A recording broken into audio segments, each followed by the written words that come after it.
सर्वधर्मस्थापकस्त्वं सर्वधर्मस्वरूपकः आचार्याणां महाचार्यो रामकृष्णाय ते नमः। यथाग्निर्दाहिका शक्ति रामकृष्ण स्थिता हेया सर्वविद्यास्वरूपां तां शारदां प्रणमाम्यहं। परतत्त्वे सदा लीनो रामकृष्ण समाज्ञया यो धर्मस्थापनरतो वीरेशं तं नमाम्यहं।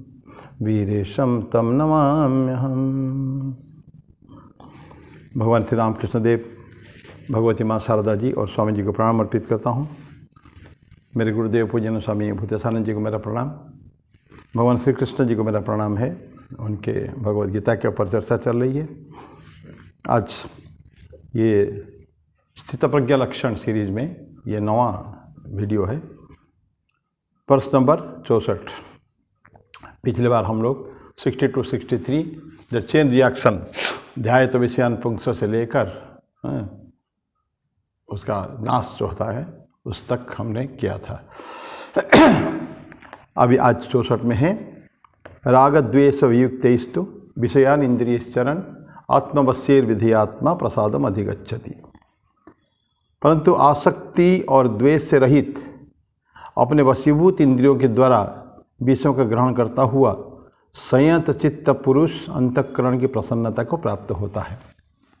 क्या इसमें से आसक्ति और द्वेष से रहित, आसक्ति नहीं है। राग द्वेष जो होता है, राग द्वेष बिना राग द्वेष के, राग मतलब आसक्ति, अटैचमेंट, और द्वेष उसके जस्ट अपोजिट है।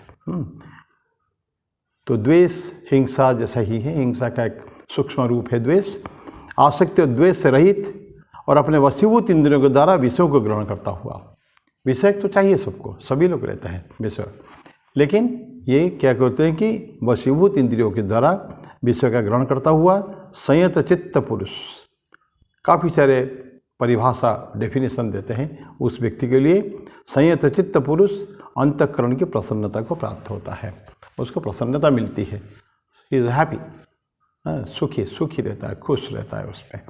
ये है, ये अपना ये श्लोक, इसी के ऊपर थोड़ा चर्चा करेंगे। सेंसेस हम जानते हैं, हमारे जो इंद्रियां हैं ये बहिर्मुखी होते हैं हमेशा, वो अंदर की तरफ नहीं देखते हैं। सिर्फ दे लुक टू आउटसाइड। और ये कि जो डिफेक्ट जो है ये हमारे अंदर ईश्वर ने छोड़ दिया जानबूझकर। हम जो कठोपनिषद पढ़ते हैं उसमें है परांचिखानि व्यतृणत स्वयंभू तस्मात् परांग पश्यति नान्तरात्मन कश्चित् धीरः प्रत्यगात्मानमैक्ष्यत् आवृत्त चक्षुः अमृतत्वम इच्छन्। ईश्वर ने हमारे अंदर जानबूझकर ये डिफेक्ट एक छोड़ दिया। परांचिखानि, बाहर की तरफ देखना। खाने में तो जो हमारे पोर्स, जो रंध्र है, जो पंच इंद्रिया जो है, ये बाहर की तरफ देखते हैं। परांचिखानि ये स्वयंभू ने छोड़ दिया। और तस्मात, इसलिए हम क्या करते हैं, परांग पश्यति न अंतरात्मन। हम अंदर को नहीं देखते कभी भी, क्योंकि बाहर हमेशा दृष्टि बाहर की तरफ है। लेकिन कुछ धीर व्यक्ति, कश्चित् धीर, कुछ धीर व्यक्ति प्रत्येक आत्मा को चाहते हुए हैं आवृत्त चक्षु, वो अपने आप के सारी इंद्रियों को अंदर मोड़ देता है। जब बहिर्मुखी इंद्रियों को इतना कैपेसिटी भगवान ने दी है, यद्यपि ईश्वर ने हमारी इंद्रियों को बनाया है बहिर्मुखी, लेकिन इतना भी कैपेसिटी दी है जिसको इच्छा हो वो उसको अंदर कर सकता है, अंदर को भी देख सकता है वो। तो ऐसे ही कुछ भी धीर व्यक्ति जो है ये अब अंदर कर देते। क्यों? अंतिम क्या इच्छा उनकी? अमृतत्वम इच्छा, अमृतत्व की प्राप्त करने के लिए। मृत्यु नहीं, अमृतत्व को प्राप्त करने के लिए, ये उसका मीनिंग है।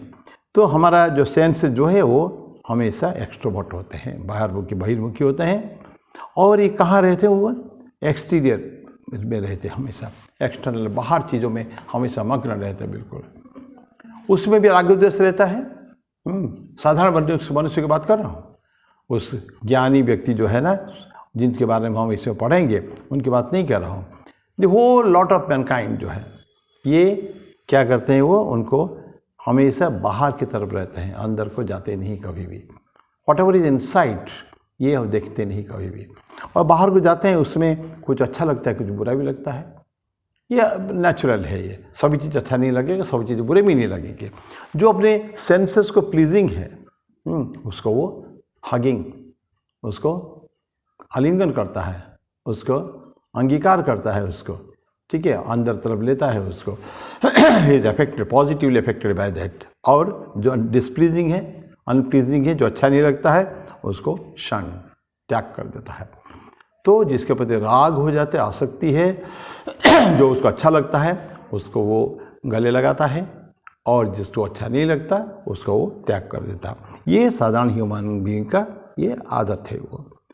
और लेकिन ये जो है, ये जो सेंसेस, ये भी आखिर देखेंगे हम अगर एग्जाम ठीक ठीक करें तो ये भी मन के वश में है। शब्द स्पर्श रूप रस गंध या पंच ज्ञानेंद्रिय पंच कर्मेंद्रिय जो है ये एक मन के वश में है। Mind controls them. फिर हम आपको बारंबार हम बात करते हैं कठोपनिषद के बाद कि लगाम है मन, प्रग्रह में वच, मन है लगाम है। इंद्रियाणी हयाना हो, इंद्रिया जो घोड़े हैं और दौड़ते हैं अपने विषय वस्तु के ऊपर, constantly they are running if not controlled. अनगौर को रोका नहीं जाता है, they keep on running running running constantly. तो ऐसे व्यक्ति बोलते हैं कि वो मन के कंट्रोल में है। अगर मन का लगाम अगर ठीक है तो इंद्रियां बराबर कंट्रोल में रहेंगे।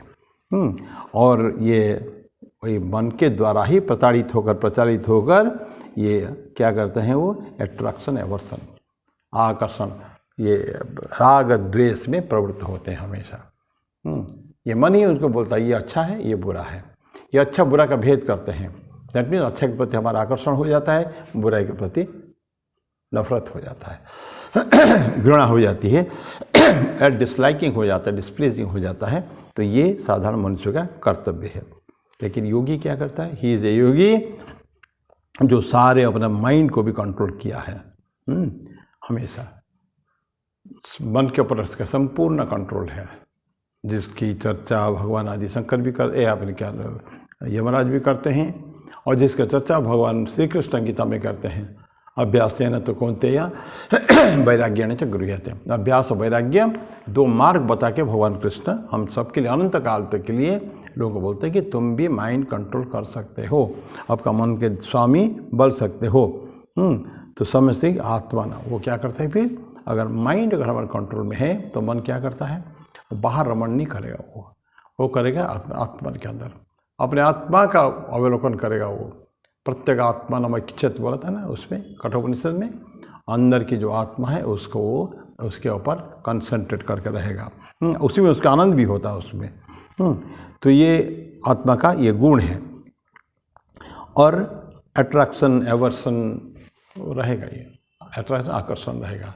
पहले बोला है हम लोगों ने, प्लीजिंग जो अच्छा लगता है, इंद्रियों को अच्छा लगता है, मन को ये लगता है, उसके ऊपर आकर्षण रहेगा। और जो नहीं है वो एवर्सन है।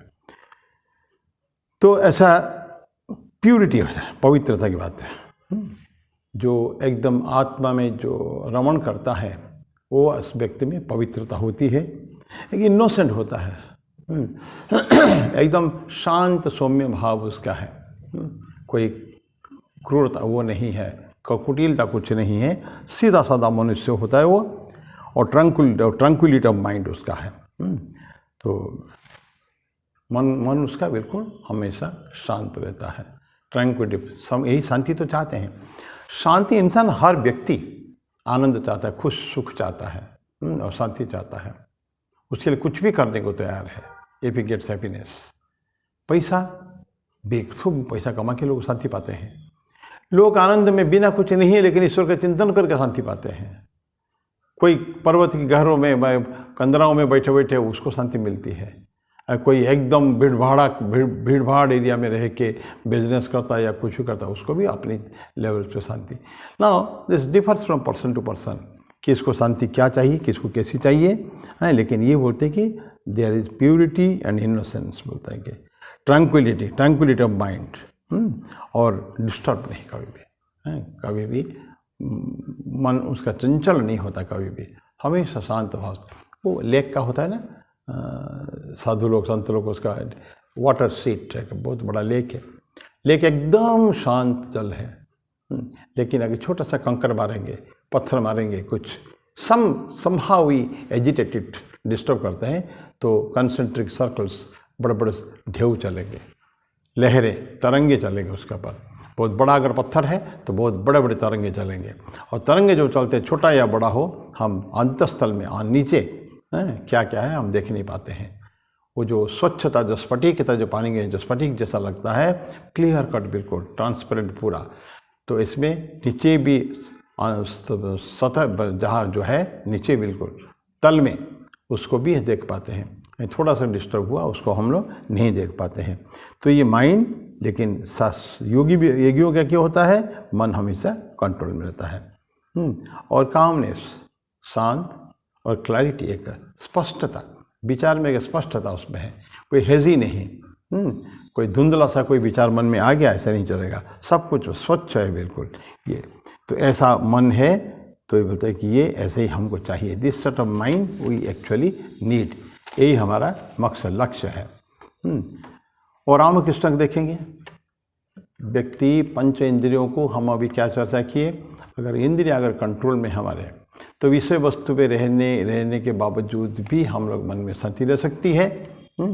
और अगर हमारा कंट्रोल नहीं, माइंड अगर कंट्रोल नहीं है, तो इंद्रियां जो वो हमेशा अच्छों को एक्सेप्ट करते हैं, बुरा को छोड़ देते हैं, राग द्वेष उसमें आ जाता है। एक आइडियल, ठाकुर का एक आइडियल जीवन लें।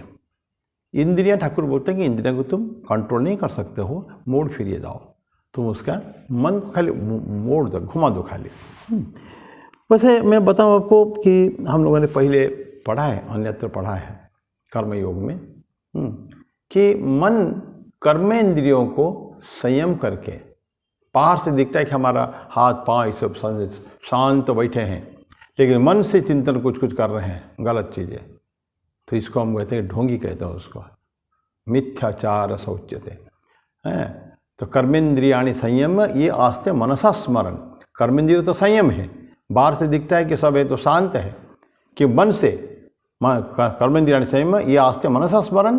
क्या स्मरण? इंद्रियार्थान, इंद्रिय का अर्थ, विषय वस्तु, उसकी चिंता करता है, क्या खाऊंगा, क्या पीऊँगा, क्या खरीदूंगा, क्या सूंघूंगा, किसको स्पर्श करूंगा, ये सूची सोचता है।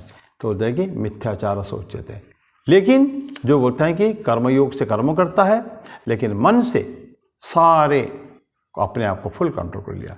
यस्तेन्द्रियाणि मनसा नियम्य रभते अर्जुन, कर्मेंद्रिय ही कर्मयोगम असक्त से विशिष्यते।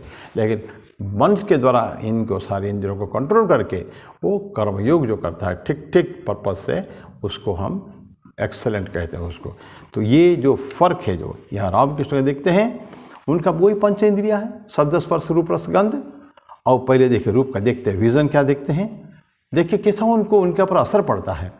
जा रहे हैं हम छोटपन में, छोटे बच्चे हैं 8-9 साल के होंगे, तो खेत में जा रहे हैं, काले बादल, डार्क क्लाउड्स, उसके बैकग्राउंड में एक जो क्रेन बगुलाओं का एक झुंड चला जा रहा है, शाम का समय है, इट्स सो ब्यूटीफुल।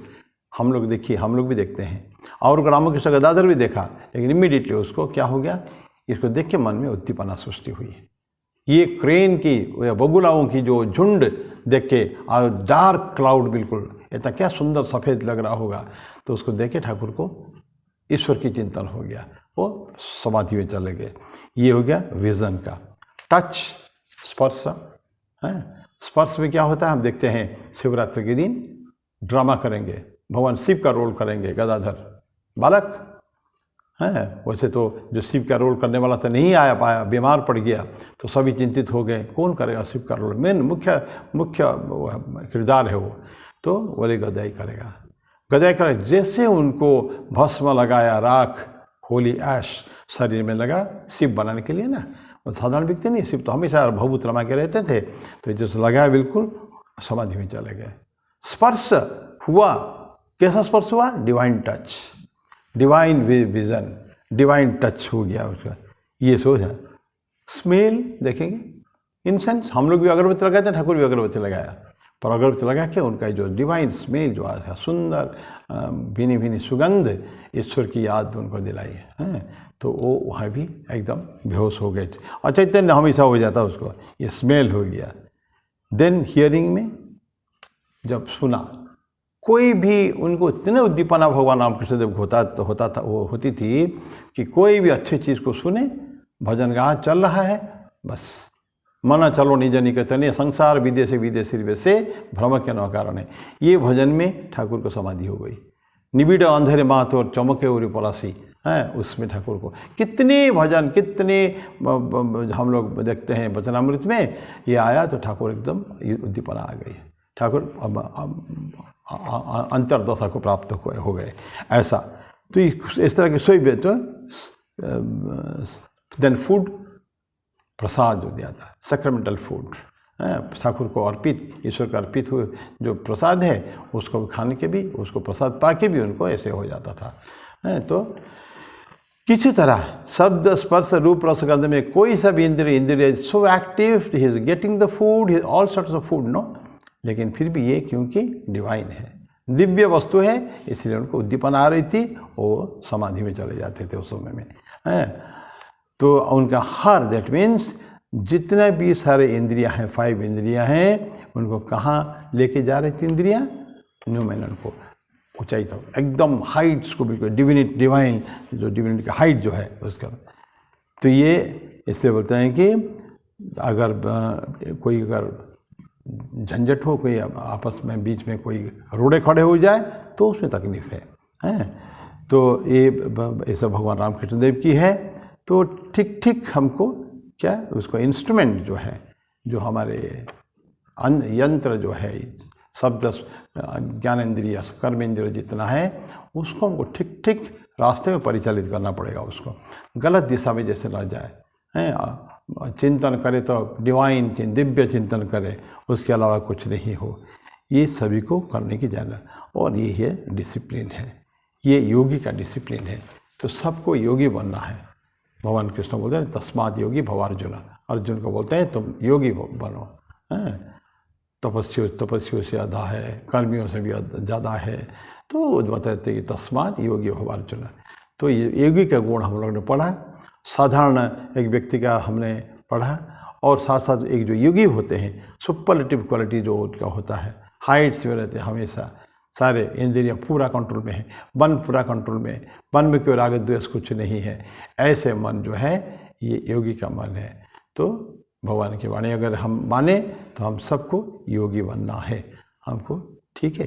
तो मैं इसके साथ इसको समाप्त करता हूँ। अगले बार फिर और 10वां भाग हम लेंगे। ये तो 9वां भाग है आज है। ओम शांति शांति शांति। हरि ओम तत्सत। श्री राम कृष्णार्पणमस्तु।